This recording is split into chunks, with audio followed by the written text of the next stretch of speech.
Desa Pantau Lampung. Kali ini kita akan berbincang-bincang dengan Ketua DPRD Tanggamus Periode. Sebelum Ketua DPRD sudah juga anggota Dewan Pimpinan sudah belasan tahun jadi berkecimpung di DPRD. Nah, kami ingin tahu sebetulnya Pak Heri, Pak Ketua ini sebetulnya memang dari awal emang hobi politik atau memang cita-cita dari kecil atau bagaimana? Ya kalau dari kecil memang saya aktif di organisasi, Mas. Dari mulai SMP di OSIS, kemudian juga di Pramuka, kemudian sampai di bangku kuliah juga waktu itu kita juga aktif di organisasi kampus. Kalau dulu senat mahasiswa ya, sekarang kan badan eksekutif mahasiswa. Dari mulai senat mahasiswa di fakultas, kemudian sampai ke SNPT, senat mahasiswa perguruan tinggi, kita aktif juga di sana. Nah, kebetulan saya juga kan kuliahnya di Fakultas Ilmu Sosial Ilmu Politik di jurusan ilmu pemerintahan, jadi memang sudah linear lah dengan yang kita terjun sekarang di dunia politik. Terus awal mulanya di politik itu tahun berapa? Saya 2004 akhir setelah pemilu. Jadi pada saat 2004 saya kebetulan waktu itu di panitia penyelenggara ketua PPK di tingkat kecamatan PPK. Nah, selepas dari ketua PPK terus saya bergabung di PDI Perjuangan. Atas permintaan PDI atau memang kita yang? Memang saya tertarik ke PDI Perjuangan. Bahkan skripsi saya juga dulu mengangkat soal PDI Perjuangan waktu S1. Di PDI itu tahun berapa? Tahun 2004. 2004 itu langsung begitu masuk PDI langsung saya jadi pengurus ranting. Iya, jadi pengurus ranting itu pengurus tingkat desa, kalau di Tanggamus Pekon. Nah, 2005 saya mencalonkan diri jadi ketua PAC. Waktu di teman-teman di Semaka waktu itu mempercayakan itu, akhirnya saya pegang ketua PAC itu dari 2005-2010, kemudian 2010-2015, 2 periode di kecamatan. Tapi itu sudah waktu mau jadi anggota dewan begitu masuk itu nggak lama langsung ikut. Nah, saya masuk jadi ketua PAC kan 2005, 2009 ikut pileg. Setahun setelah masuk langsung ikut pileg. Satu periode di PAC. Satu periode di PAC masuk 2005, terus pilegnya 2009 saya sudah 2009 di waktu itu masih di periode pertama ketua PAC. Memang cita-citanya di masuk partai memang untuk jadi anggota dewan atau? Iya. Cita-citanya memang jadi anggota dewan. Apa pilihan anggota dewan? Ya kalau kita lihat kan, nah ini kita kelas balik sedikit dari zaman kuliah dulu kan, kebetulan kita mengalami dinamika yang namanya reformasi.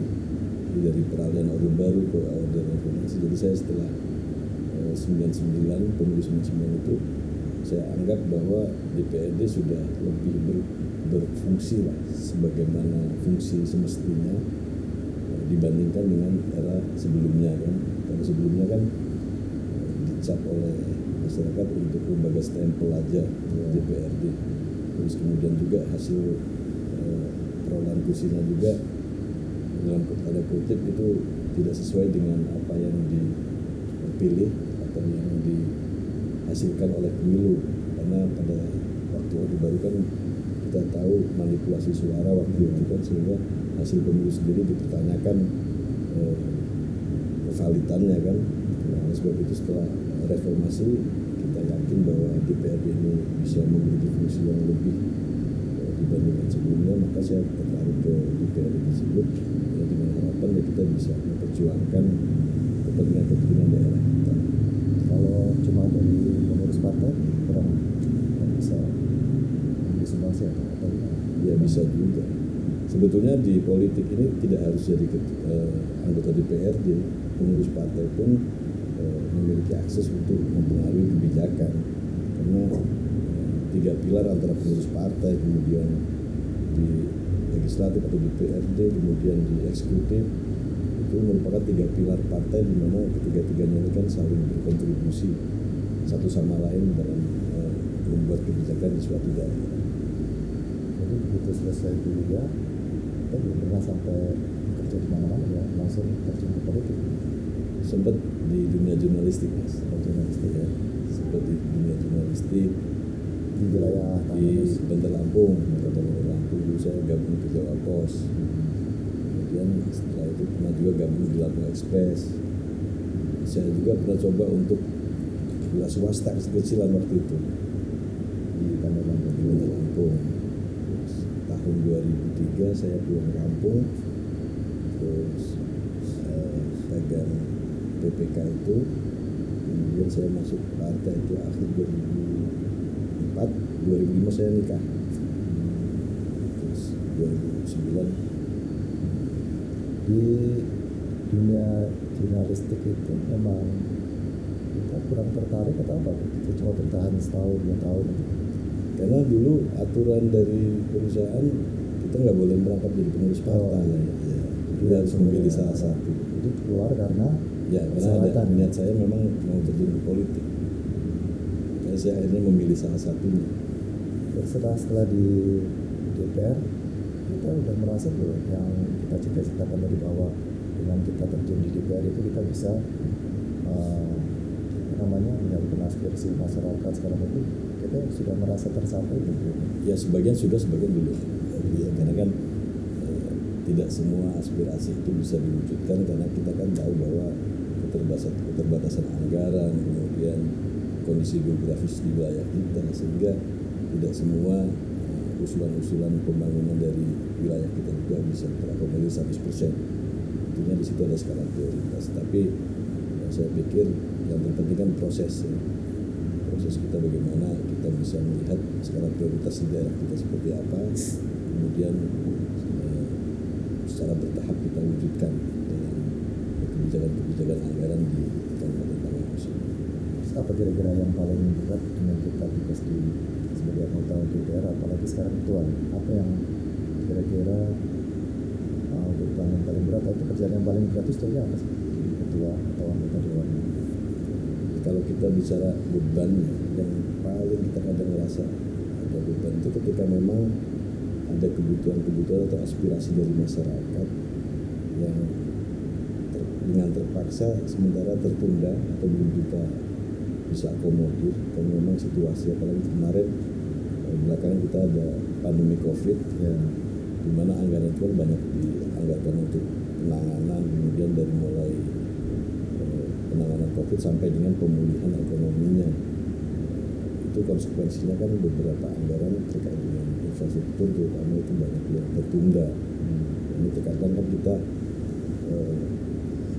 masyarakat kita mungkin tidak semuanya memahami kondisi itu.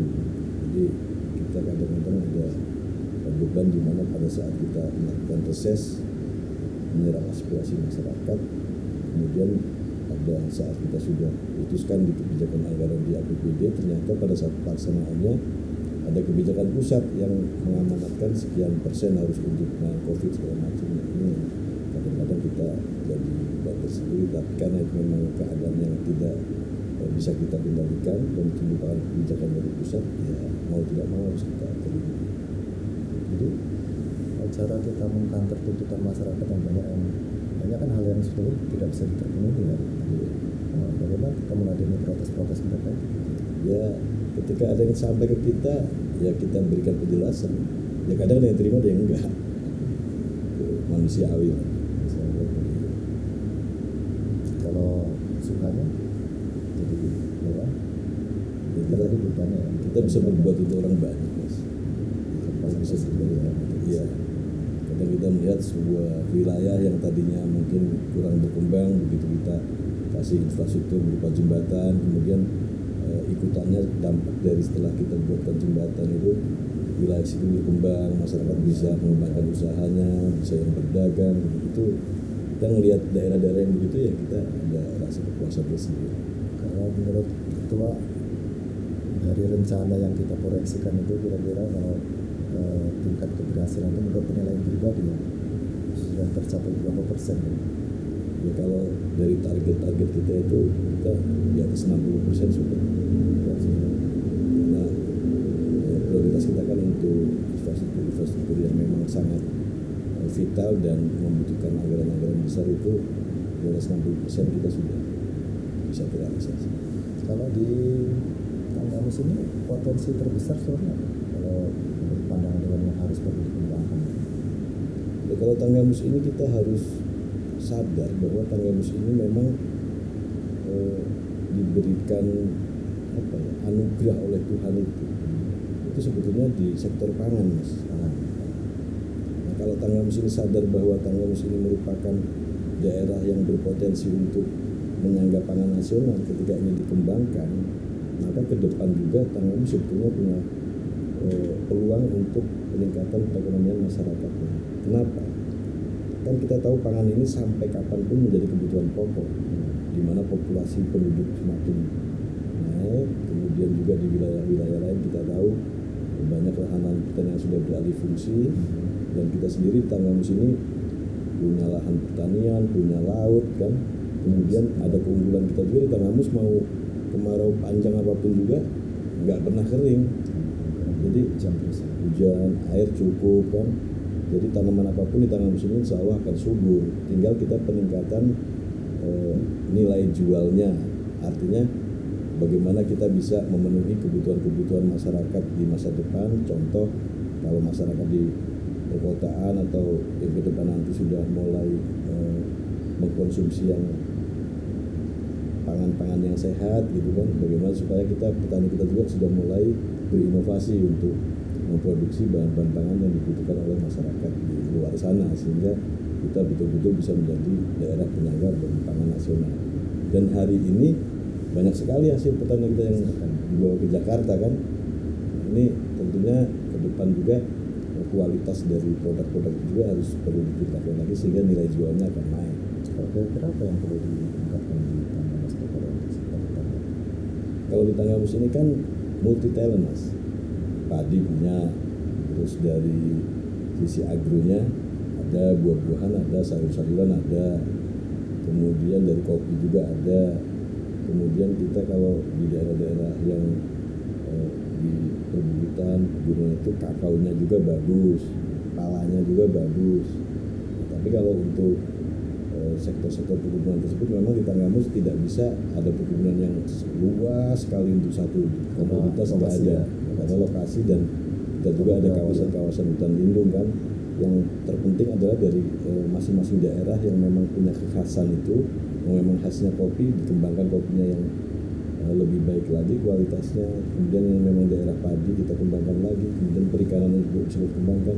Jadi masing-masing daerah ini memiliki kekhasan sendiri-sendiri kalau di Tanggamus. Dari segi sarana prasarana sudah mencukupi atau memang masih? Nah, ini yang harus menjadi perhatian dari kita semua, bahwa sarana prasarana untuk penunjang sektor produksi pangan itu harus diperhatikan, karena saya amati masih ada beberapa wilayah-wilayah yang irigasinya perlu diperbaiki, kemudian dari sistem pengolahan pasca panennya juga itu perlu didukung, disupport, kemudian jalan-jalan produksinya juga perlu ditingkatkan sehingga arus distribusi barang dari hasil pertanian ini tidak memakan kos yang tinggi, yang ini akan mempengaruhi dari nilai jual dari petani ke pembeli kan. Artinya ada beberapa infrastruktur pendukung selain jalan produksi, irigasi, dan juga teknologi pasca panennya ini yang harus dikembangkan. Kalau dari sektor pariwisata Tanggamus ini apa sih? Unggulan atau ada yang berbeda? Kalau pariwisata di Tanggamus, kalau lihat potensi alamnya sebetulnya sangat berpotensi, Mas. Nah, tetapi kita juga harus menyadari kondisi geografis kita yang kalau kita lihat kan untuk daerah Bandar Lampung sendiri sekarang sudah menjadi destinasi wisata bagi provinsi sebelah, seperti orang Palembang, Bengkulu, Serang kan banyak yang ke Bandar Lampung. Kalau kita akhir minggu weekend itu kan banyak sekali dua daerah kan di Bandar Lampung. Nah, sementara yang ada di Tanggamus ini juga gampang ditemukan di wilayah Bandar Lampung, pantai, perbukitan kan.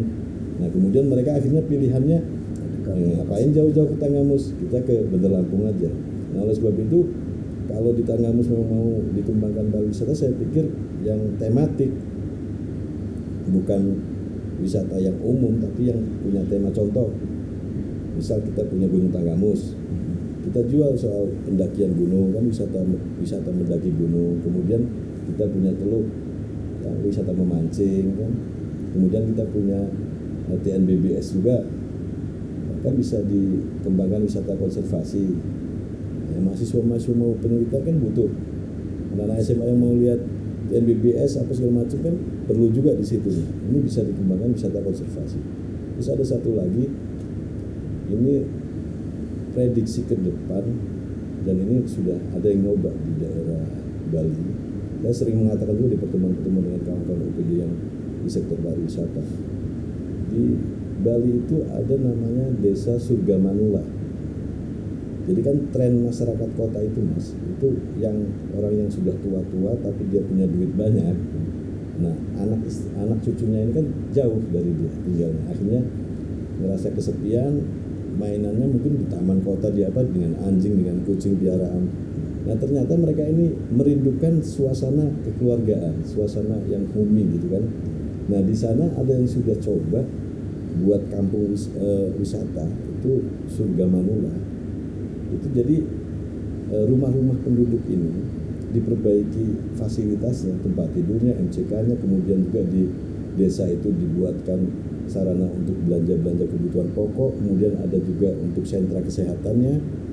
Akhirnya orang-orang ini berlibur ke kampung itu bisa seminggu, 2 minggu. Nah, dia tidur di rumah penduduk, di rumah warga, berbaur dengan warga setempat.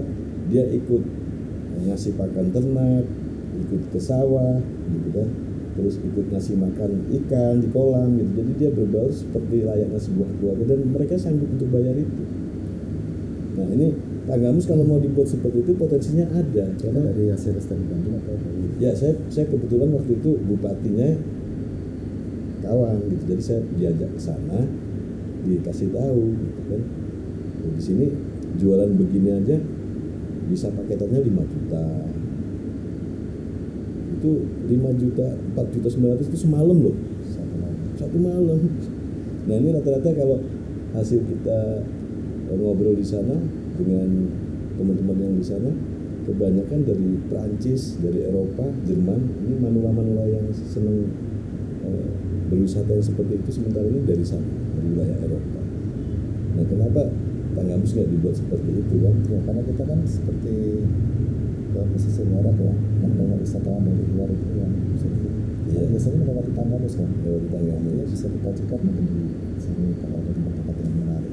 Ya paling kalaupun mau dimanfaatkan untuk singgahan itu kita jual kulinernya Mas. Kuliner. Karena mereka kalau mau ke sana, mau ke laut, di sini mereka nggak laut juga, ya udah ke laut. Kalaupun mau kita manfaatkan efeknya di sini, mungkin kulinernya. Ya, seperti contoh yang Surga Manula tadi, Iya. hasil dari studi Bandung. Kita kan juga banyak seorang tuh komentar bahwa studi Bandung itu banyak kadang-kadang cuma mengambil uang, menghabiskan anggaran gitu. Sebetulnya studi Bandung itu apa ya yang banyak kita dapat selama ini? Ya, memang harus kita akui bahwa di zaman teknologi yang sangat pesat sekarang ini, IT juga sudah sangat pesat, kita sangat mudah untuk mendapatkan informasi terkait keadaan atau perkembangan di wilayah lain. Tapi dengan kita datang langsung itu beda. Ketika kita datang, kemudian kita sebetulnya di sana melihat, oh ternyata daerah kita ini nggak kalah loh dengan daerah ini. Bahkan bisa dibilang kadang-kadang kita mikirnya, wah sebenarnya masih bagusan tempat kita gitu. Tapi kenapa kok kita nggak bisa mendatangkan orang gitu? Wisata ini kan kuncinya bagaimana orang mau datang ke tempat kita. Nah, kalau kita sudah tahu potensi kita, kemudian kita tahu kendalanya, dan kita tahu pasarnya, kita buat rumusan. Nggak usah banyak-banyak deh kalau untuk pariwisata. Buat satu dulu, fokus satu dulu. Kita kenali potensinya apa. Misal kita mau buat di sini juga ada semacam kampung Surga Manula. Kita tetapkan lokasinya di mana. Kemudian di situ kita mapping dulu kendalanya apa. Misal kendalanya di budaya masyarakat kita. Ini kan penting juga nih. Masyarakat pariwisata ini kan harus dibangun juga di sebuah wilayah. Masyarakat pariwisata itu dari hal sederhana, ketika ada orang datang nggak kenal, itu dia harus senyum. Nah, ini udah standar yang paling dasar itu. Kalau di tempat kita mau potensinya bagus, orang datang baru nggak kenal terus dipelototin, kan orang nggak nyaman. Apalagi sampai diambil barangnya, diganggu, orang nggak akan nyaman. Tapi ketika orang datang senyum, Pak ada yang bisa dibantu gitu kan, orang jadi ngerasa nyaman. Nah, budaya-budaya yang begini kan harus dibangun juga. Makanya ketika kita sudah menetapkan, oh ini kita mau buat kampung surga Manula misal di sebuah wilayah, ya kita penduduknya harus kita edukasi juga, harus kita didik juga, harus kita bina juga. Nah nanti setelah itu kita lakukan, infrastruktur pendukung kita bangun, tinggal pemasaran kan nggak susah lagi kita. Medsos segala macam kan bisa dilakukan pemasaran. Tapi dari hasil studi banding itu apa yang sudah diterapkan kepada diri atau kita tiru dari luar di bawah tangga musik? Ya sebetulnya teman-teman di sini juga punya satu pemahaman konsep yang sama untuk pengembangan wisata ke arah yang tematik itu.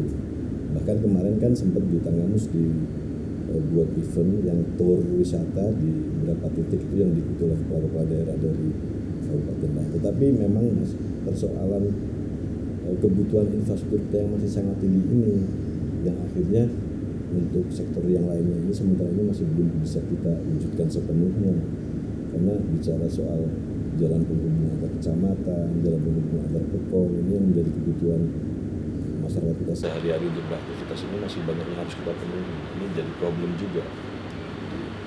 Kembali ke sumber daya ya, anggaran lah terutama.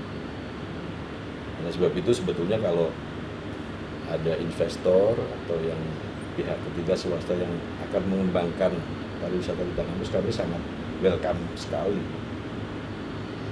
Terus saya dengar di sini ada kawasan maritim, jangan. Ya. Sampai sekarang benar. Ya, kawasan industri yang ya kawasan industri Tanggamus kalau sekarang, dulu kawasan industri Matius, sekarang kawasan industri Tanggamus. Nah sebetulnya untuk mewujudkan sebuah kawasan industri itu bukan sesuatu yang mustahil, karena memang potensinya ada. Kita melihat dari kondisi teluk kita, itu kemarin juga dari teman-teman Angkatan Laut di Jakarta sudah survei ke sini, yang bagian untuk mempelajari kedalaman, kemudian dari risiko, ancaman, itu ternyata memang teluk kita ini relatif aman. Tetapi yang tidak bisa kita abaikan juga bahwa untuk membangun sebuah kawasan industri kan butuh infrastruktur pendukung. Bagaimana pasokan listriknya ke sana, bagaimana pasokan air bersihnya, terus bagaimana akses jalan ke sana, dari lebarnya, kekuatan tonasenya. Nah, ini infrastruktur pendukung yang harus dipersiapkan terlebih dahulu dalam rangka untuk mewujudkan itu. Ketika ini belum dipastikan disediakan infrastruktur pendukung ini dari air bersih, listrik, dan jalan, kemungkinan ya lama kita akan mewujudkan sebuah kawasan industri. Terus ini mungkin agak yang nyantai gitu ya. Apa namanya? Ini kan orang politik atau dewan itu kan biasanya memang sibuk banget lah ya. Siang malam kayaknya bahkan di telepon, bahkan kita ngobrol itu banyak itu dan ini. Gimana cara Pak Ketuanya membagi waktu dengan keluarga? Keluarga tinggal di kampung sih. Ya memang harus diakui Mas bahwa kita di politik ini ya waktu untuk keluarga mungkin tidak bisa full ya, tapi alhamdulillah keluarga kita, istri, anak-anak itu nggak sering komplain gitu. Sudah terbiasa. Jadi memang saya dengan istri saya dulu tahun pertama kali di periode pertama itu anak saya baru satu, umur 3 atau 4 tahun. Jadi ketika ke sini dia dan adik-adiknya udah biasa ketemu ayahnya itu pagi aja, misalnya pulang malam, terus pagi ketemu dia sekolah, terus nggak ketemu lagi besok pagi, udah biasa. Nah seminggu sekali gitu. Jadi mungkin waktu pas kosong-kosong untuk keluarga hampir nggak ada ya. Ya kita sempatkan lah. Hampir nggak ada cuti kan istilahnya kan. Cutinya kita kan tetap juga dengan organisasi tetap harus jalan. Iya. Kita selesai urusan kantor kadang urusan sosial kan, namanya ada warga kita yang hajatan, yang ada acara apa gitu, kita menghadiri itu, akhirnya ya kita harus berbagi dengan banyak. Kalau hubungan kita dengan eksekutif kita sudah hampir 2 periode, artinya kan Pak Ketua ini memang sudah hafal seluk-beluk aparatur di Tanggamus ya, karena 1 periode dia minta dewan, 2 periode ya jadi ketua. Bagaimana selama ini menjalin hubungan dengan Musbida, dengan Bupati ya, Bupati dan jajarannya?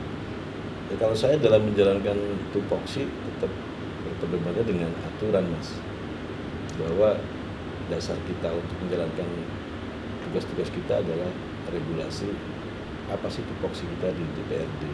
Nah, ini yang kadang-kadang memang tidak semua orang memahami bahwa di DPRD ini berbeda dengan DPR RI. Kalau di DPR RI itu memang dia legislatifnya full. Kan di sana ada pembagian eksekutif, yudikatif, legislatif. Ini memang betul-betul kekuasaan yang terpisah.